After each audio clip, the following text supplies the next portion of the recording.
Doncic dazzled, the Bulls stunned Brooklyn, Carmelo was in his bag. The Bucks, they went to the White House. Steph Curry, he cooked up a fitty piece. So, to quote my friend Kendrick Perkins, let's get it. And we start in the yay area. You know, guys, that's where I'm from. A little. Oh, you're just going to start the show quoting Perk? Yes, and not you. Okay. Ever.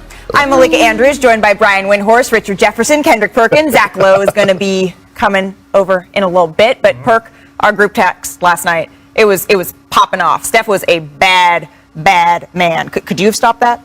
No, I couldn't have. Right, and yeah. I couldn't stop him when I was playing. Oh. I mean, you know, he's couldn't just stop a runny nose. At least we're being honest. Let's go to Chase Center. Let's take a look at what Steph Curry and the Warriors did last night when they were taking on the Hawks. Steph Curry, Richard, he came out on fire. He stayed on fire. I don't know if an extinguisher could have stopped him. No, there's nothing that you can do in these moments. When you really look at the way that Steph moves, the offensive rebounds, you can't guard that because now you're all scrambling to try and find Steph, and he's just so impressive. This is how he ended the half. He said that this was getting his momentum going after the game. Take a listen to what he said, because boy, he got cooking. You carry that momentum into the locker room and come out in the third quarter. That's when you kind of start to wait for the avalanche to fall, and it did.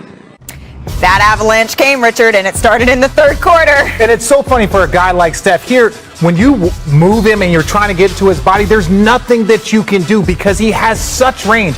Guarding him does not start at three-point line, but this is not good defense because you got to get into his body. At this point in time, he's done everything you can do. You're playing him square. He can go left, right, anything he wants. That's not good defense. You got to do a little bit better job of forcing him somewhere. So let's take another look at another play, because this one I thought was a little bit better defense. You fast forward to the fourth quarter. Is there anything that Cam Reddish could have done here? No, now this was great defense because you forced him to the tight corner side. This is when Steph is just being Steph, and there's no human being that can do or has done what he is doing.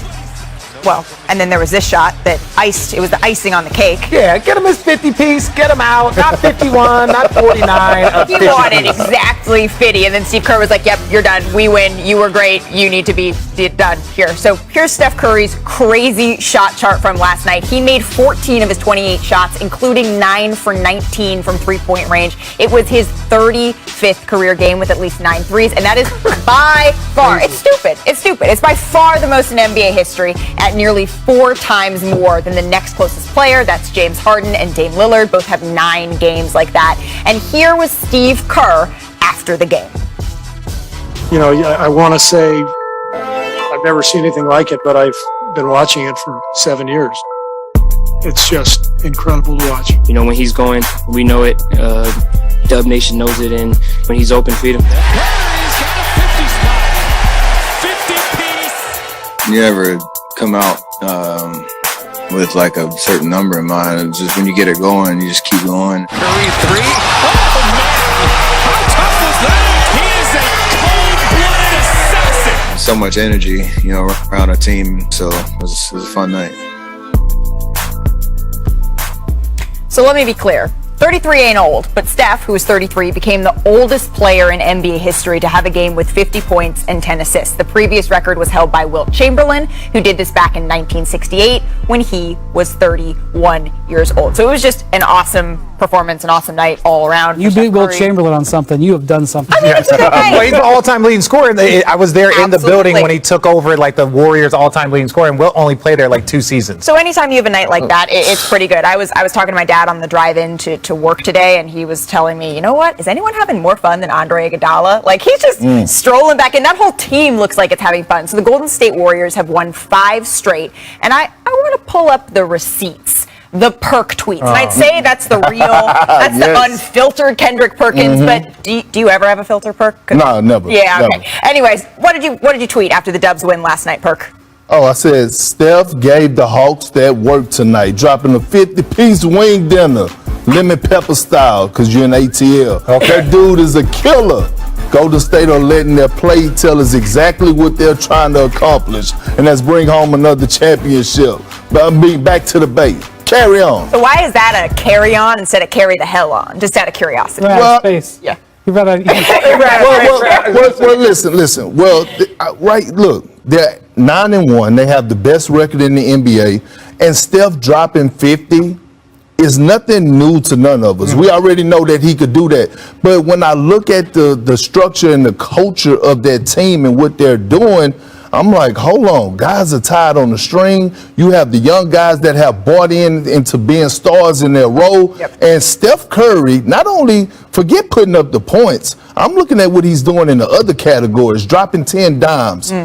Almost grabbing 7 rebounds a game. And on top of that, he's actually playing defense this year. Well, I want to stay with that thought about bringing a championship back to the Bay because we took a look at the numbers. Shout out to researcher Caesar. And this season, the Warriors are posting numbers similar to when they were actually winning championships in the heart of the Bay in Oakland. Right now, they have the best defense in the league and are 5th in offense. They had a top 3 offense in each of the 5 years they reached the finals and a top 6 defense in 3 of those seasons. So, Richard, Burke, how are they getting it done?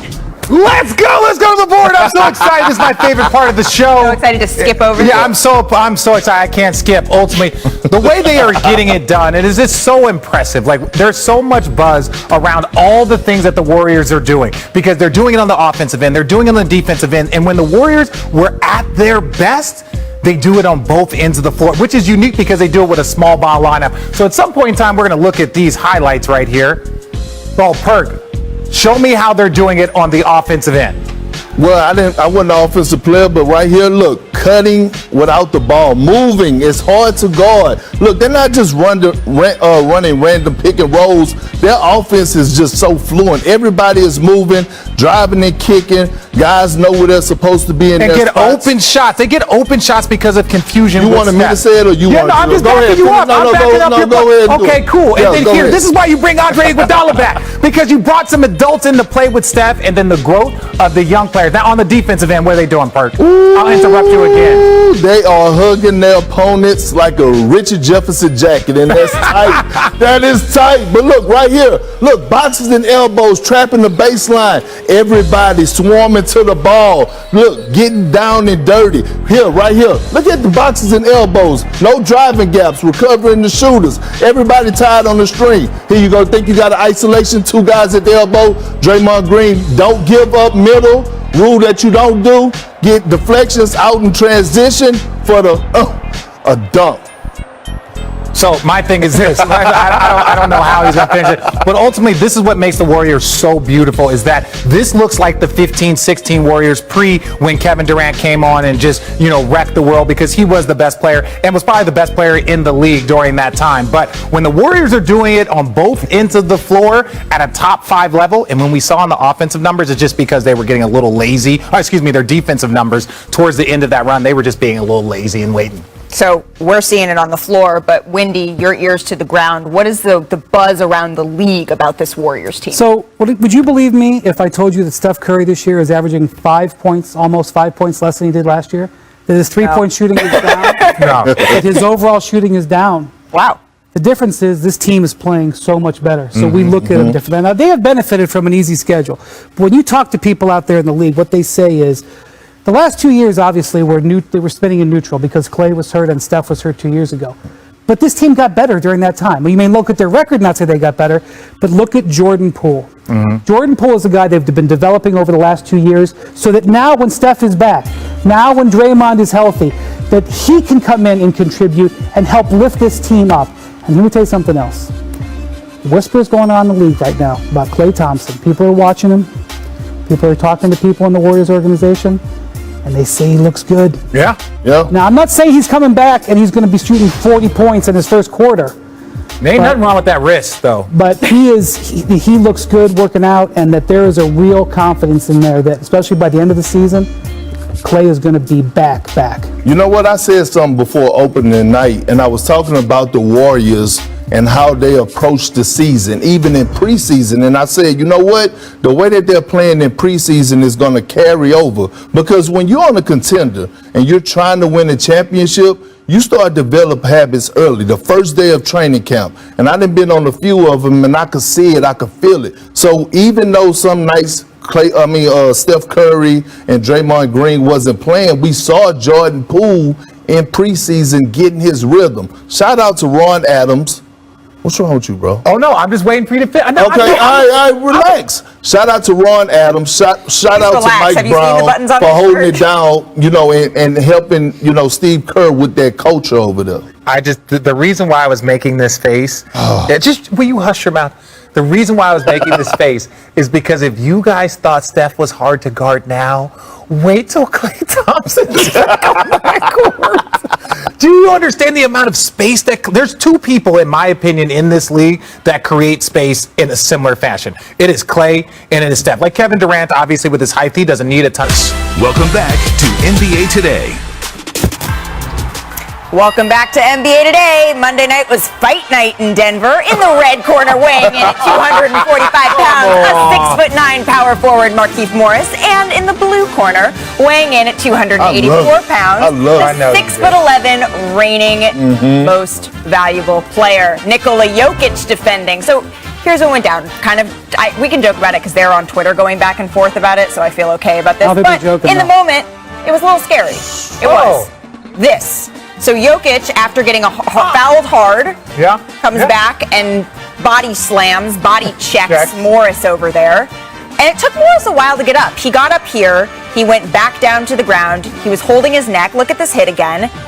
A stretcher was actually pulled out onto the floor for him. It took him a while to get up. It was a little bit of a scary moment there, especially knowing his history. So, then you see Jimmy Butler saying, bring your booty to the back.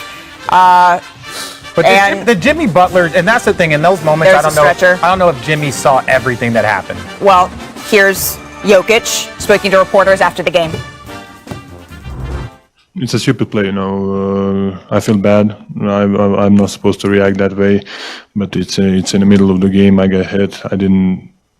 I saw him, but I didn't even I thought it was just gonna be like a take foul, So and he kind of bumped me, and I was like, that was a little bit like I think it was a dirty play, and then I just needed to protect myself. He's moving around, right now in the locker room, but that was a very dangerous, dirty play.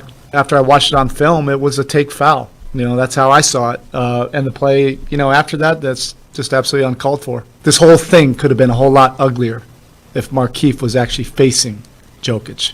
The fact that he had his back turned and he made a play like that, the video and picture is worth 1,000 words.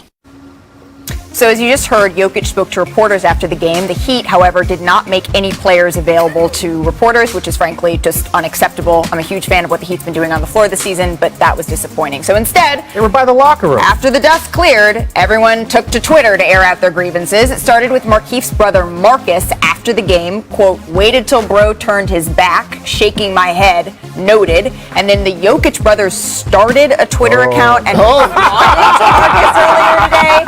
You should leave this the way it is instead of publicly threatening our brother. Your brother made a dirty play first. If you want to make a step further, be sure we will be waiting for you. Jokic, but they signed it. Then Markieff tweeted back, I love to see the hate. No doubt I took a hard foul, which I always do, but I've never hit a man with his back turned. Luckily, we built different over here. I can take my licks and keep pushing. Joker, one smooth LOL. And then in the past 15 minutes, the back and forth has continued. Marcus Morris also responds to Jokic. Of course you say that.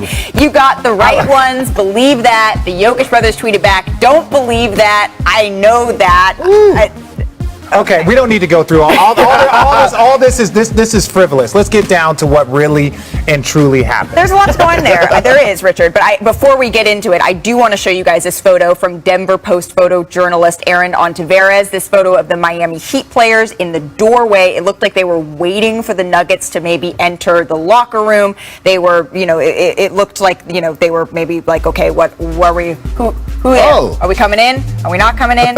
We're looking for you. Shout out to Andy Ellisberg, the Heat's general manager, blocking the whole team. A lot of folks thought that was security, not security. So, Perk, you were in your fair share of dust-ups over the course of your career. What's your reaction to this?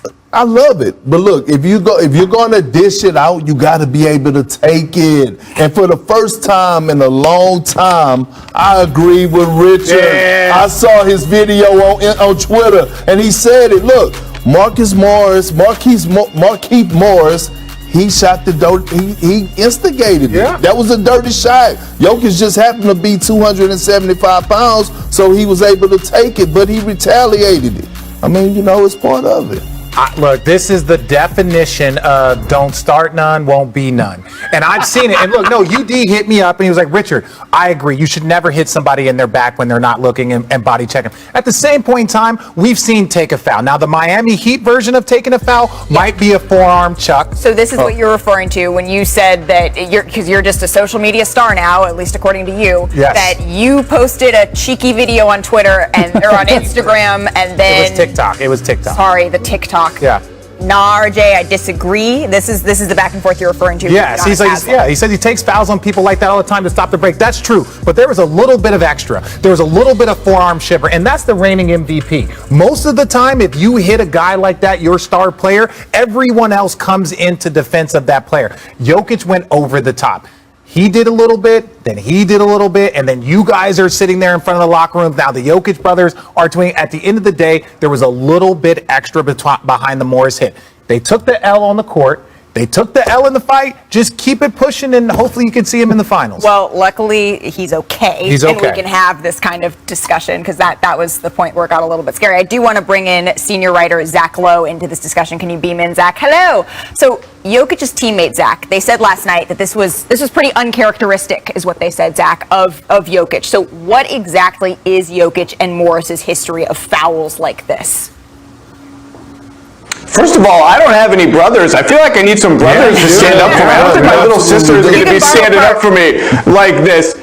Second of all, I can't believe Perk and our TikTok senior citizen, Richard Jefferson, over there. Look, they're absolutely right that Markieff Morris instigated it for the Heat, and I love Eric Spoelstra, but for him to say, oh, that was just a take foul, that wasn't just a take foul. That was a cheap shot. That was a hard take foul. But you cannot, 285 pounds, you cannot just run into someone with a history of with the Bulls unless you want the horns. And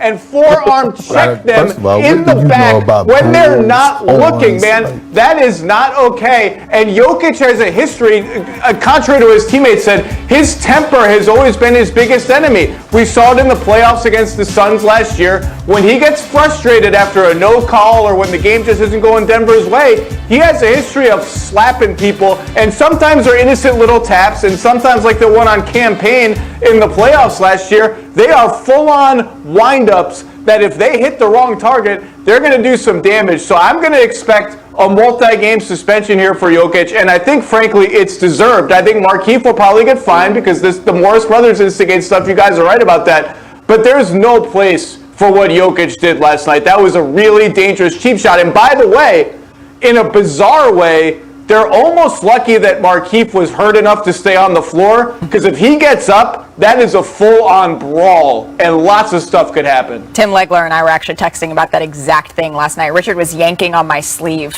Yeah. Well, the only thing I would say this is that European players, and we can all sit up here and follow this game, European players have a reputation for being soft. This is the reputation, whether it's real or fair or not. So you want to be aggressive. You want to be physical with them. These are all the things that you want to do. And so sometimes they retaliate. And I'm not saying that it's right. What he did was wrong. But at the end of the day, for us to say that this was a general take foul and that Jokic was supposed to go and tap Morris on his shoulders and like, excuse me, I'd like to have words with you. That is not the way this is going to go. These were two men. They got into a tussle. Right. One of them won. One of them started. Right. The other one finished it. And that was the end of it. Right. Well, okay. So let's see how it actually is going to go, because as Zach Lowe mentioned, it's hard to imagine some sort of suspension not being handed down here. So, Brian, what is the expectation on how the league is going to handle it? Yeah, so the threshold for suspensions in the NBA has increased under Adam Silver. If this was David Stern as the commissioner and Rod Thorne as a czar of discipline, I think he would definitely see a harsh suspension, but that just hasn't been the way Adam Silver has gone. In fact, Kiki Vandeweghe, who was the czar of discipline, left after last season, and he hasn't even been replaced yet. To show you where they are. So Byron Spruell, the VP of Operations, will make the ruling on this. But it's kind of similar to a play that happened last year in the playoffs between Patrick Beverley and Chris Paul. You remember that? Chris Paul kind of talked about something when he walked past, and Chris Paul pushed him in the back. That resulted in a one-game suspension. Now that Was it an instigation physically? So that could be a baseline they go back to. I agree with Zach that I do think that because of the force of the play, that maybe they'll look. But, Jokic has avoided suspensions for stuff in the past. So you also may want to send a message to Jokic to knock this off. Well, I mean, you got to be a pro at this. I would. At shoving or? Well, both. Okay. And I thought Jokic did a great job in this interview. One thing you have to do, you have to be remorseful. Okay, and look, Zach, nobody is going to have a brawl. Nobody's going to fight. I delivered a lot of hard fouls. And you know what I came to? I did, Richard. And you know what I came to the conclusion of is that, list. A lot of these guys ain't going to bust a grape in the fruit fight, and they ain't going to pour milk on cereal. And they ain't gonna listen to it go snap, crackle, or pot. Here we go. Here go prime example. I fouled somebody hard. I walked away. I took my shove. I knew I was gone. How much did that cost you? $10K. Yeah, look. But I was remorseful. I told Were you really? He's walking, but that's what I'm saying. I walked away. I took my shove. I wasn't tripping. Look. Yeah. But you knew what was coming. I knew what was coming. You knew what was coming. And Also, Maxfield couldn't shoot free throws. It was actually probably a smart foul. Yeah, shout out to Doc Rivers. No, but also that's when they talk about the NBA being soft, that's part of it. It's like, player, you knew what was coming. Now all of a sudden players can do that, and it's like, well, I didn't think he was going to do anything. I will say though, Perk, that foul might feel a little different nowadays than it did at your, in your playing time. All right, coming up on NBA Today, the Heat are in Los Angeles, and you know who else was in Los Angeles? The Hornets and the Lakers last night, and that game, it went to overtime. So, Melo? Welcome to the first of a 5-game homestand here at Staples Center. The Lakers trying to get well. The opponent tonight, Charlotte. They're one of the most exciting teams to watch. Let it go. It's LaMelo Ball from right in front of the bench.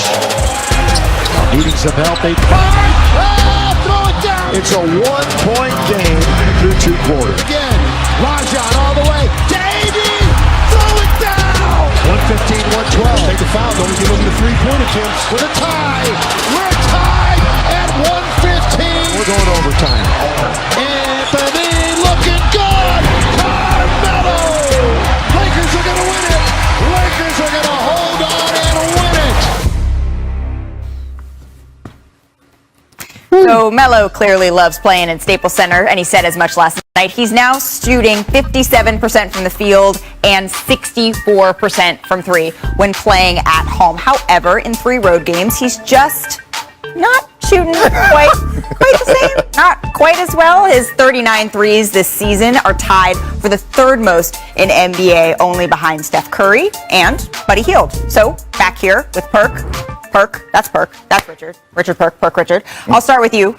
What do you think, Perk, of Melo's performance last night? Well, look, my thing with Melo is that they're wasting this. If you would have told me that Melo was going to get out to this hot start, I would have said that the Lakers were going to, be at the top of the Western Conference. The fact that they are hovering around 500 at this moment in time with Melo playing the way that they are. Now, a lot of it is he's stepped up. Melo has stepped up in the absence of THT, of Kendrick Nunn, and all of these guys being hurt. But I think they're wasting these performances. I just don't know how much longer Melo can sustain this, because this looks like 08 Melo.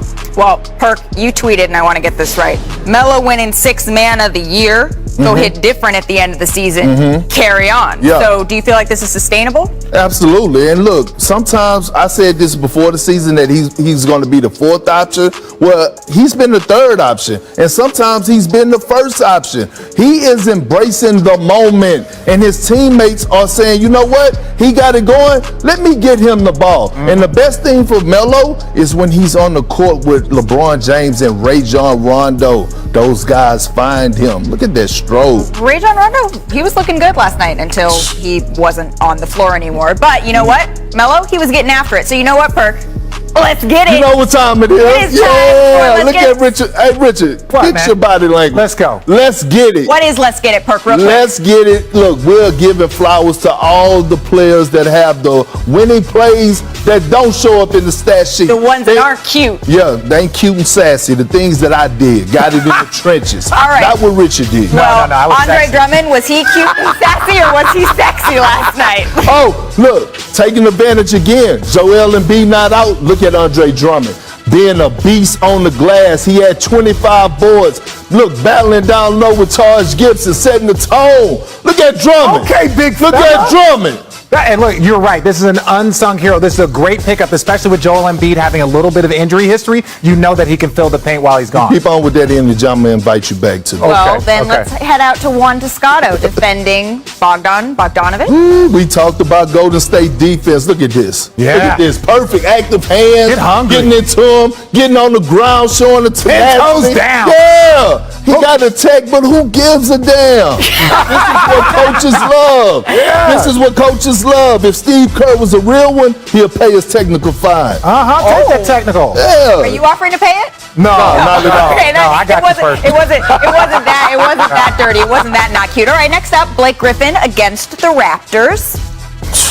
Look at this. Is he going to get dirty? Yes, he's been doing this all season long. He knows his role. I love this out of Blake Griffin. Look, first to the floor. First to the floor. This is a man that wants to win a championship. You don't usually see this out of light-skinned brothers. You usually see this out of dark-skinned brothers, but I love what he's doing. We get after it sometimes. Yeah. No, it's good. No, I agree. Light-skinned dudes don't typically do that. I only dive in fourth quarters and playoffs.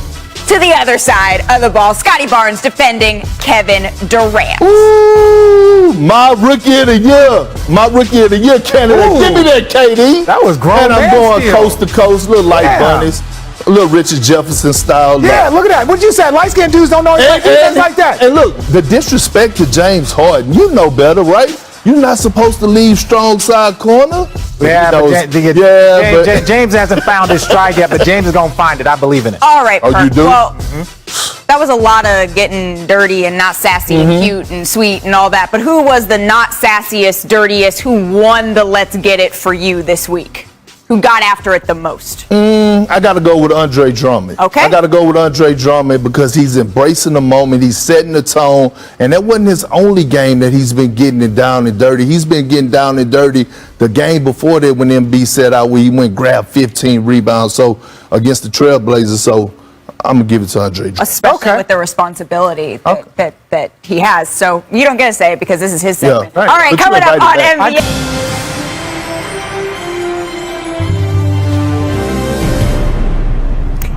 NBA champion Milwaukee Bucks were honored with a visit to the White House on Monday, and they had some fun on social media. They made some TikTok dances, gifted the president with some Buck swag and a jersey and some shoes, but more importantly, they took some epic selfies. Giannis and the team loved being there. So here's Tim Bontemps with more. We are grateful for this opportunity. This is one of those amazing gifts that we get to experience, come to the White House and meeting the President of the United States. While everyone at the White House Monday was waiting to hear from two-time MVP Giannis Antetokounmpo, President Biden was playing hometown politics, thanks to the presence of Delaware native Dante DiVincenzo. In 2015, he was the Delaware High School Boys Basketball Player of the Year. While DiVincenzo's story began just up the East Coast, Antetokounmpo's began across the Atlantic Ocean. A career that started with him sharing shoes with his brothers and playing in the Greek lower divisions has progressed to him taking center stage alongside the American president. With hard work, with sacrifices, if you dedicate yourself and waking up every single day and try to get better in anything you do, in anything you love, and believing in your dreams, you can accomplish great things in life. And man, as I said, I've done that my whole life. And I'm in the White House, and this is awesome. The Bucks took advantage of their trip here to do more than just celebrate. Several players met with Biden domestic policy advisor Susan Rice to discuss criminal justice reform, police reform, and voting rights. Drew Holiday told me it was a great conversation. As he put it, one of the biggest things for us is just to be heard. At the White House, Tim Bontemps, ESPN. You can see the Bucks in their first game of our Friday night ESPN doubleheader. Milwaukee is in Boston to take on Jason Tatum and the Celtics at 7:30 Eastern.